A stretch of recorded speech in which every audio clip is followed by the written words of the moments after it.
Hello dear students, welcome back to our channel. My name is Aditi Yadav. तो आज हम करेंगे बच्चे क्लास 10th का अपना chapter first, chemical equations and reactions. तो बच्चे हमने टाइप्स ऑफ केमिकल रिएक्शंस हम कर रहे थे, जिसमें पहली जो रिएक्शन थी, केमिकल रिएक्शन थी, वो थी बेटा कॉम्बिनेशन रिएक्शन। ठीक है, आज हम करेंगे डीकंपोजिशन रिएक्शन। कॉम्बिनेशन का ही अपोजिट होता है बच्चे डिकम्पोजिशन। कॉम्बिनेशन का मतलब हमने क्या किया था, टू और मोर एलिमेंट्स को कंबाइन करके एक नया कंपाउंड का फॉर्मेशन करना। यही था कॉम्बिनेशन, यानी चीजों को कंबाइन करो और फाइनल रिजल्ट, फाइनली आउटपुट हमें क्या मिलेगा, एक नया कंपाउंड। लेकिन अब हमें हमें क्या करना है, यहाँ पर जो हमने नया कंपाउंड बनाना है, वापस से उसे उस कॉन्स्टिट्यूएंट एटम्स, उस कॉन्स्टिट्यूएंट एलिमेंट्स के अंदर वापस से हमें कन्वर्ट कर देना है, जिनसे मिलकर वो बना है। इसे ही बोलते हैं हम डीकंपोजिशन रिएक्शन। देखो, जैसे कि यहाँ पर देखो क्या होता है, हमारा A प्लस बी मिलकर बना रहा है मेरा ए बी, है ना। A प्लस बी मिलकर बन रहा है बच्चे ए बी, तो ये क्या हुई, कॉम्बिनेशन रिएक्शन। ठीक है, अब डीकंपोजिशन क्या होगी, ए बी को मैं वापस से ब्रेक डाउन कर दूं ए प्लस बी के अंदर। यानी ए बी किससे मिलकर बना हुआ है, ए और बी एलिमेंट से, तो मैंने ए बी को तोड़ दिया ए और बी एलिमेंट में। ठीक है, हमने क्या पढ़ा था कि जब कॉम्बिनेशन रिएक्शन की हम बात करते हैं, चीजें कंबाइन करती है, तो क्या होता है। एग्जाम्पल में हमने क्या पढ़ा था, जैसे बर्निंग का हमने पढ़ा था, बर्निंग ऑफ मैग्नीशियम रिबन।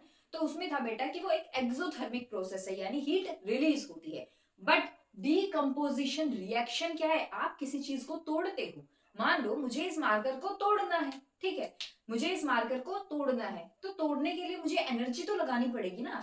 यानी मैं एनर्जी, इसमें से एनर्जी निकलेगी नहीं, मुझे ये मार्कर तोड़ने के लिए एनर्जी लगानी पड़ेगी, बहुत जोर लगाना पड़ेगा। यानी कैसी प्रोसेस हुई, एंडोथर्मिक।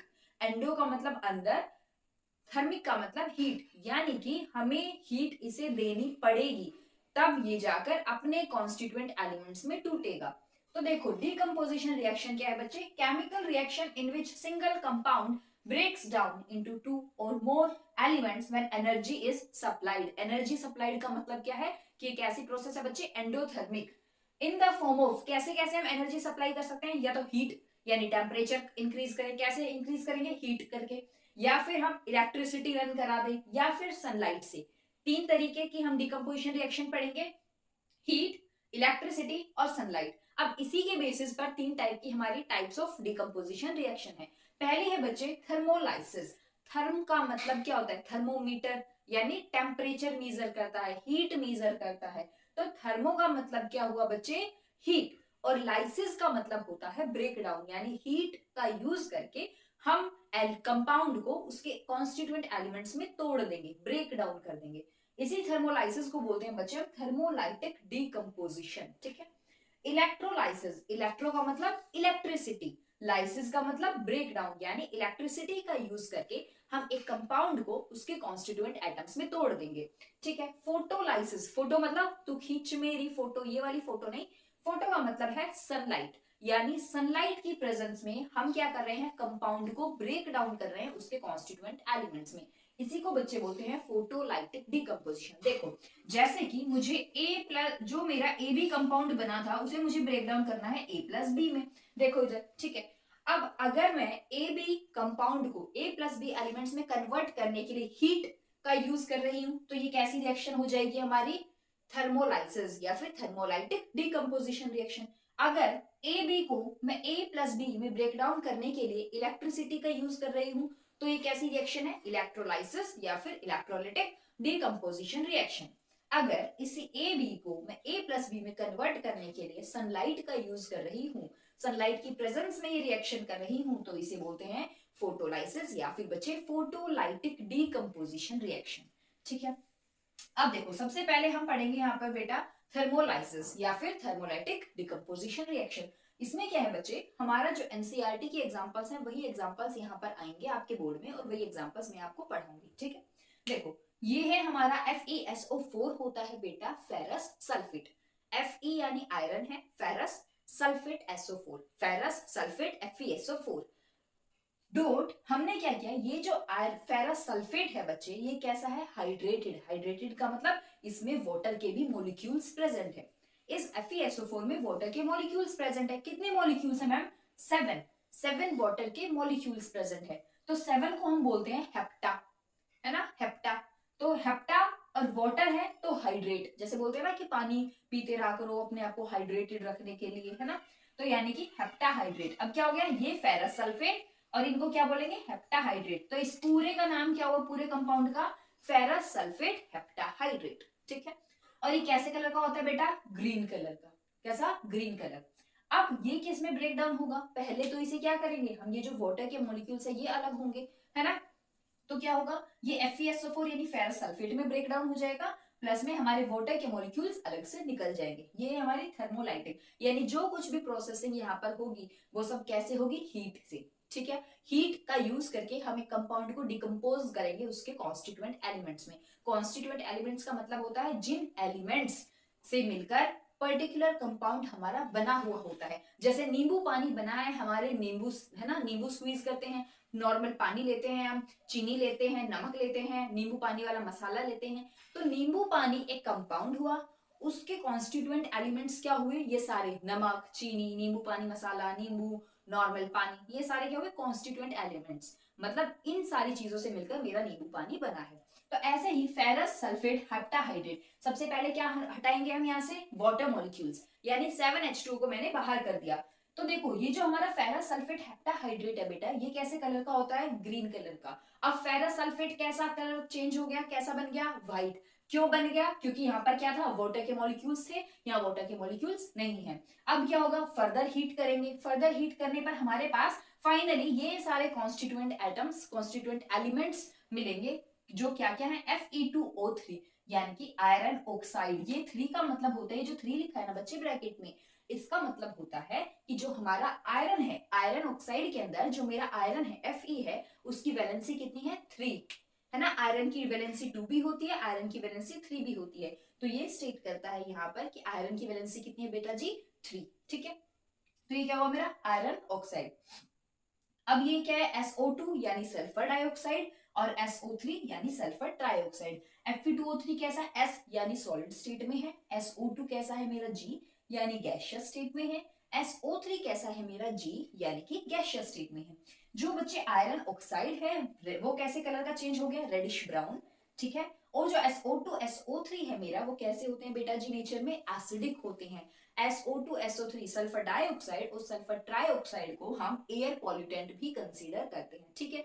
देखो कहां से रिएक्शन चली थी, थर्मोलाइसिस यानी कि हीट का यूज करके कंपाउंड को ब्रेक डाउन किया उसके कॉन्स्टिट्यूएंट एलिमेंट्स में। कैसे किया, सबसे पहले फेरस सल्फेट हेप्टाहाइड्रेट, रिवाइज करो, फेरस सल्फेट क्या होता है, FeSO4, हेप्टाहाइड्रेट, हेप्टा यानी 7 और हाइड्रेट यानी वाटर, तो डॉट 7H2, ये कैसे कलर का है, ग्रीन कलर का।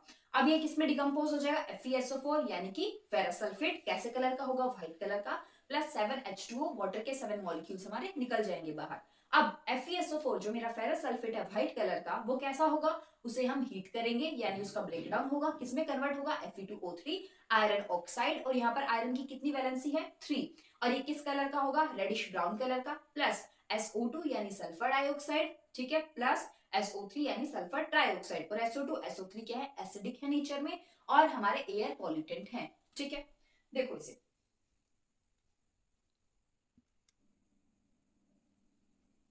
नेक्स्ट देखो बच्चे, हम यहाँ पर देखें, पहला हमने देखा कि फेरस सल्फेट हेप्टाहाइड्रेट की हमने क्या की थी बच्चे, थर्मोलाइसिस। अब है हमारा लेड नाइट्रेट, लेड नाइट्रेट की करनी हमें थर्मोलाइसिस, ठीक है। ये दो जो रिएक्शंस है, केमिकल रिएक्शंस, यही आपकी एनसीईआरटी में मेंशन है और यही आपके बोर्ड के एग्जाम्स में आएंगी, सो प्लीज इन्हीं दो पर फोकस करना। अब देखो लेड नाइट्रेट, लेड नाइट्रेट क्या होता है बच्चे, लेड मतलब Pb, नाइट्रेट मतलब NO3 और होल ट्वाइस, ठीक है। किस में डिकम्पोज हुआ ये बच्चे, और यहाँ पर क्या आएगा आपका, ये बना दो, ये जो सिंबल होता है ये हीट का सिंबल होता है, हमेशा याद रखना, ये सिंबल कहीं भी दिख जाए इसका मतलब क्या है, हीट, ठीक है। ये किसमें ब्रेकडाउन होगा, लेड नाइट्रेट ब्रेकडाउन होगा लेड ऑक्साइड यानी PbO में, plus nitrogen oxide NO2 plus oxygen O2, ठीक है। अब देखो आपको पता है कि हम स्टार्टिंग से पढ़ रहे हैं कि किसी भी केमिकल इक्वेशन को आगे फर्दर प्रोसीड करने से पहले हमारी रिस्पॉन्सिबिलिटी है कि वो रिएक्शन कैसी होनी चाहिए, बैलेंस्ड होनी चाहिए, ठीक है। अब बैलेंस रिएक्शन करने के लिए हम क्या करेंगे, यहां पर हम 2 लगाएंगे, यहाँ पर 2 और यहाँ पर 4, ये कैसे आया वो आप लेक्चर देखो जिसमें मैंने आपको केमिकल बैलेंसिंग सिखाई है, ठीक है, केमिकल इक्वेशंस की बैलेंसिंग। ये देखो, ये जो बच्चे लेड नाइट्रेट होता है, लेड 2, यह 2 का मतलब क्या है कि यहाँ पर लेड की वैलेंसी क्या है, पीबी की वैलेंसी क्या है, 2। ठीक है, लेड नाइट्रेट कैसे कलर का है, व्हाइट। जब इसे थर्मोलाइसिस किया, यानी इसका थर्मोलिटिक डीकंपोजिशन किया, तो ये किसमें कन्वर्ट हुआ, लेड ऑक्साइड। लेड ऑक्साइड का कलर कैसा है, yellow. Plus nitrogen dioxide, nitrogen dioxide कैसी कलर की फ्यूम्स दे रहे हैं, ब्राउन फ्यूम्स। ये जो बोर्ड एग्जाम्स में आपकी रिएक्शंस आएंगी, उसमें आपको सब कुछ मेंशन करना है कि कौन सा व्हाइट कलर का है, कौन सा येलो कलर का है, कौन सी ब्राउन फ्यूम्स है क्या। ठीक है, और एक प्रॉपर बैलेंस्ड इक्वेशन होनी चाहिए। ठीक है, अब है बच्चे फोटोलाइसिस। फोटोलाइसिस या फिर फोटोलिटिक डीकंपोजिशन। फोटो का मतलब है यहाँ पर सनलाइट से, फोटो का मतलब है सनलाइट से, और लाइसिस का मतलब है ब्रेकडाउन। लाइसिस वर्ड कहीं भी आ जाए, not in chemistry, biology, even in English या किसी भी सब्जेक्ट में लाइसिस वर्ड अगर दिख जाए, इसका मतलब समझ लो, लाइसिस का मतलब है ब्रेकडाउन, यानी सनलाइट का यूज करके हम एक कंपाउंड को ब्रेक डाउन कर रहे हैं उसके कॉन्स्टिट्यूएंट एलिमेंट्स के अंदर। ठीक है, initiated by exposure to sunlight, यानी सनलाइट के एक्सपोजर से क्या होगा, ये फोटोलाइसिस इनिशिएट होगी, फर्दर प्रोसीड होगी। अब देखो, इसमें आपको दो रिएक्शंस पढ़नी है। सबसे पहली है फोटोलाइसिस सिल्वर क्लोराइड की, दूसरी रिएक्शन है बच्चे फोटोलाइसिस ऑफ सिल्वर ब्रोमाइड। ये जो क्लोराइड, ब्रोमाइड, आयोडाइड, ये सब होते हैं ना बच्चे, ये होते हैं हेलोजन ग्रुप से बिलोंग करते हैं। फ्लोरीन, क्लोरीन, ब्रोमीन, आयोडीन, ये मेजर आएंगे, ये हेलोजन ग्रुप से बिलोंग करते हैं, इन्हें बोलते हैं हलाइड्स। हलाइड्स का मतलब, अगर कहीं भी आपको हलाइड लिखा हुआ दिख जाए, हलाइड यानी HALIDE, ये वर्ड कहीं भी दिख जाए, इसका मतलब समझ लेना कि ये बात कर रहा है या तो फ्लोरीन, या फिर क्लोरीन, ब्रोमीन, या फिर आयोडीन, इन चारों में से किसी की बात हो रही है। ठीक है, ये होता है आपका हलाइड। अब देखो silver chloride, silver chloride, silver यानी Ag, क्लोराइड यानी Cl। ठीक है, AgCl सिल्वर क्लोराइड कैसे कलर का है, व्हाइट कलर का है। जब इसे सनलाइट का एक्सपोजर दिया गया तो ये किसमें कन्वर्ट हो गया, सिल्वर में। और सिल्वर कैसे कलर का है, ग्रे। सिल्वर क्लोराइड है व्हाइट कलर का, और किसमें कन्वर्ट हो गया, ग्रे कलर के सिल्वर में। प्लस Cl2 यानी हमारा क्लोरीन निकल गया है। यानी सिल्वर क्लोराइड दो ही कॉन्स्टिट्यूएंट एलिमेंट से मिलकर बना था, एक सिल्वर से और एक हमारा क्लोरीन से। ठीक है, सनलाइट के एक्सपोजर में दोनों ब्रेक डाउन हो गए, सिल्वर अलग, क्लोरीन अलग। सिल्वर क्लोराइड का कलर था व्हाइट, सिल्वर का कलर है अब क्या, ग्रे। ठीक है, इसको बैलेंस करना है। बैलेंस करने के लिए सबसे पहले यहाँ पर हमारा क्या है, Ag, सिल्वर का एक एटम है, यहाँ पर भी सिल्वर क्या है, 1। ठीक है, यहाँ पर क्लोरीन क्या है, रिएक्टेंट में 1, बट प्रोडक्ट में हमारा क्लोरीन क्या है, 2, Cl2, यानी क्लोरीन के दो एटम्स हैं। अब इसे बैलेंस करने के लिए क्या करेंगे, यहाँ दो क्लोरीन के एटम है, तो यहाँ पे भी रिएक्टेंट में भी क्लोरीन के दो एटम होने चाहिए, तो क्या करूंगी मैं, यहाँ पे 2 लगा दूंगी। अब क्लोरीन तो दो एटम हो गए रिएक्टेंट में, बट रिएक्टेंट में सिल्वर जो है उसके भी दो एटम्स हो गए, तो प्रोडक्ट में भी हम क्या करेंगे, सिल्वर के आगे 2 लगा देंगे। ठीक है, ये चीज याद रखना, क्वेश्चन आपका बोर्ड में फ्रेम हो सकता है कि क्यों हम सिल्वर क्लोराइड को ब्लैक बोतल के अंदर रखते हैं। जब भी सिल्वर क्लोराइड को प्रिजर्व किया जाता है बच्चे, हमेशा उसे एक ब्लैक बोतल के अंदर प्रिजर्व किया जाता है। ऐसा क्यों, क्योंकि सिल्वर क्लोराइड क्या करता है, जैसे ही सनलाइट उसे मिलेगी तुरंत वो सिल्वर और क्लोरीन में ब्रेक डाउन हो जाएगा। तो सिल्वर क्लोराइड को ब्लैक बोतल में इसीलिए रखा जाता है ताकि उसे धूप से बचाया जा सके। ठीक है, उसका फोटोलिटिक डिकम्पोजिशन प्रिवेंट किया जा सके। नेक्स्ट है आपका सिल्वर ब्रोमाइड। सिल्वर ब्रोमाइड भी सेम है, AgBr सिल्वर ब्रोमाइड है, कैसे कलर का है, लाइट येलो। ठीक है, सनलाइट का एक्सपोजर दिया, किसमें कन्वर्ट हुआ, सिल्वर में प्लस ब्रोमीन में। ठीक है, सिल्वर कैसे कलर का है, ग्रे, ऑब्वियसली आपको पता है। यहां पर हमने क्या कर दी, बैलेंसिंग, डन। यही दो रिएक्शंस हैं जो आपको पढ़नी है फोटोलाइसिस में। अब भाई इनका यूज कहाँ होता है, आपको पता है ब्लैक एंड व्हाइट फोटोग्राफी होती थी पहले, तो उसमें ही सिल्वर क्लोराइड, सिल्वर हलाइड यानी सिल्वर क्लोराइड ब्रोमाइड, इनका यूज किया जाता था। Reactions of silver halides used in black and white photography. Okay,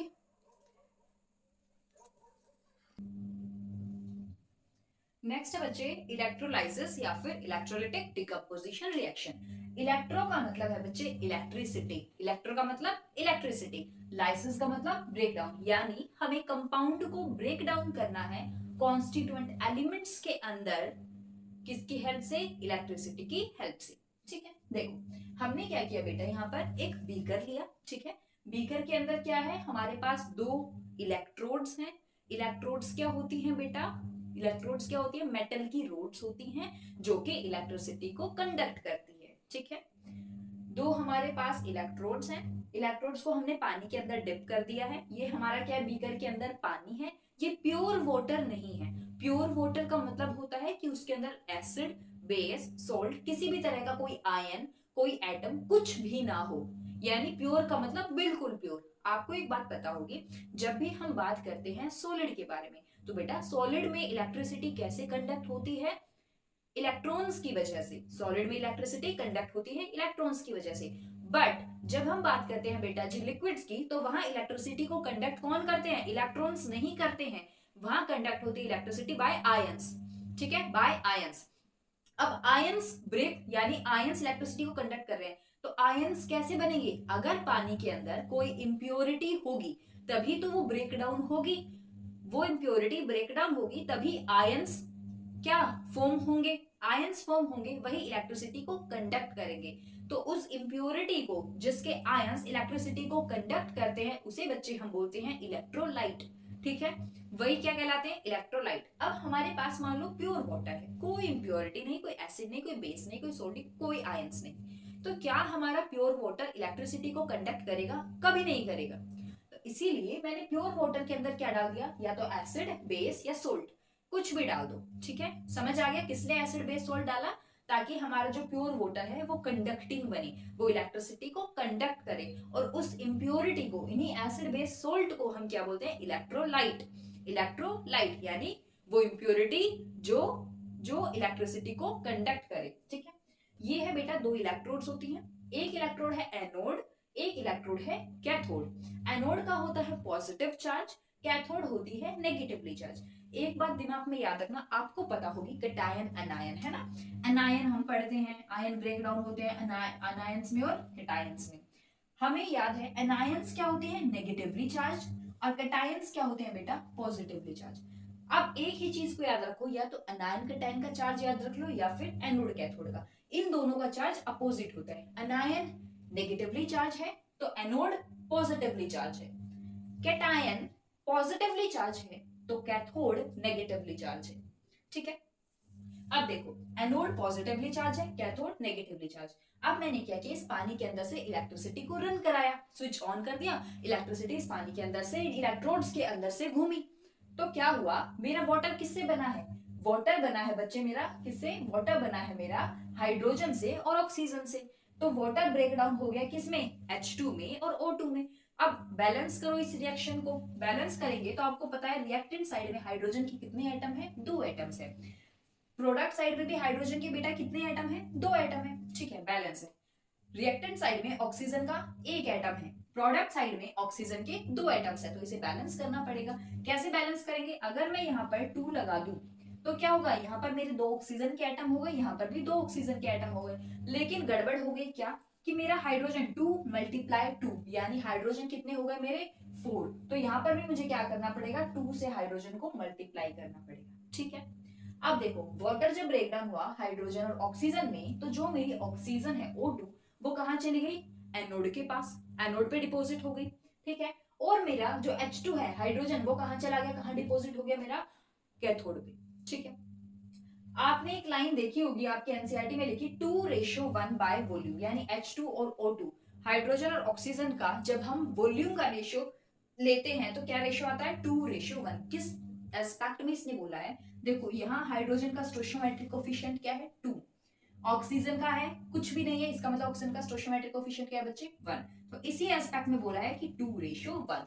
ठीक है, यानी हाइड्रोजन की वॉल्यूम हमेशा डबल होगी। जब हम इलेक्ट्रोलाइसिस करेंगे पानी की तो हाइड्रोजन की वॉल्यूम हमेशा डबल होगी एज कंपेयर टू मेरा ऑक्सीजन।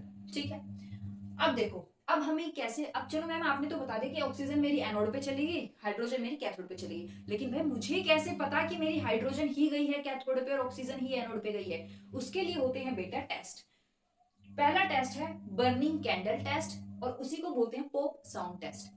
आपको पता है जब दिवाली आती है तो पॉप अप पटाखे आते हैं, है ना, पॉप अप आते हैं, ऐसे पट पट पट पट पट ऐसे आवाज करते हैं। तो इसी तरह से जब मैं कैथोड के पास, मुझे क्या करना है, मोमबत्ती जलानी है, कैंडल जलानी है, उस कैंडल को मैं कैथोड के पास लेकर जाऊंगी। जैसे ही मैं कैथोड के पास लेकर गई तो एक पॉपिंग साउंड सुनाई देगी मुझे, पट पट ऐसे वाली आवाज सुनाई देगी। ठीक है, उस साउंड को बोलते हैं पॉपिंग साउंड। तो वहां से कंफर्म होगा कि हाँ भाई कैथोड के ऊपर मेरा क्या है, हाइड्रोजन है। ठीक है, पॉपिंग साउंड सुनाई देगी कैथोड पे और कैंडल क्या हो जाएगी, बुझ जाएगी, मेरी कैंडल बुझ जाएगी। क्यों बुझ जाएगी, क्योंकि हाइड्रोजन कंबस्टिबल तो है, हाइड्रोजन जल तो सकता है, लेकिन ये ऑक्सीजन का सपोर्ट, ये कंबशन का सपोर्टर नहीं है।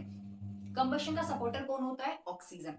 यानी ऑक्सीजन की प्रेजेंस में आग और ज्यादा लगती है, बर्निंग और ज्यादा बढ़ती है। लेकिन हाइड्रोजन क्या करेगा, एकदम पॉप साउंड आएगी और हमारी मोमबत्ती बुझ जाएगी। क्यों बुझ जाएगी, क्योंकि मेरा हाइड्रोजन क्या है, कंबस्टिबल तो है, जल तो सकता है, लेकिन वो सपोर्टर नहीं है कंबशन का। ठीक है, अगर मैम मेरी मर्जी कि मैं इस मोमबत्ती को कैथोड पे ना लेकर के मैं पहले से एनोड पे ले लूं, तो ले लो एनोड पे, क्या दिक्कत है। एनोड पे जब हम इस मोमबत्ती को लेकर जाएंगे तो क्या होगा बेटा, एनोड पे हमारी कैंडल और ज्यादा जलने लगेगी। अगर उसकी कैंडल की जो फ्लेम है वो इतनी सी थी तो वो इतनी ज्यादा बढ़ जाएगी। कैसे बढ़ जाएगी, क्योंकि एनोड पे क्या है, ऑक्सीजन, और ऑक्सीजन क्या है, मेरा सपोर्टर है। किसका सपोर्टर है, कंबशन का सपोर्टर है। ठीक है, यानी एनोड पे है ऑक्सीजन जो कि सपोर्टर है हमारा किसका, कंबशन का, जिसकी वजह से कैंडल जो है वो और ज्यादा ब्राइटली बर्न होगी। ठीक है, नेक्स्ट क्या है बेटा, कैथोड पे क्या है, हाइड्रोजन। उससे वो कैसे कंफर्म करेंगे, बर्निंग कैंडल टेस्ट या फिर पॉप साउंड टेस्ट से। ठीक है, पॉप अप साउंड सुनाई देगी और क्या होगी, कैंडल मेरी बुझ जाएगी। ठीक है, तो ये कंप्लीट होता है आपका डीकंपोजिशन रिएक्शन। आई होप कोई क्वेरी हो, आई होप ये लेक्चर आपको बहुत अच्छे समझ में आए हो। अगर कोई क्वेरी हो रिगार्डिंग दिस और एनी अदर लेक्चर, ठीक है, then please do let me know in the comment section. Till then, bye, take care, stay healthy, stay safe.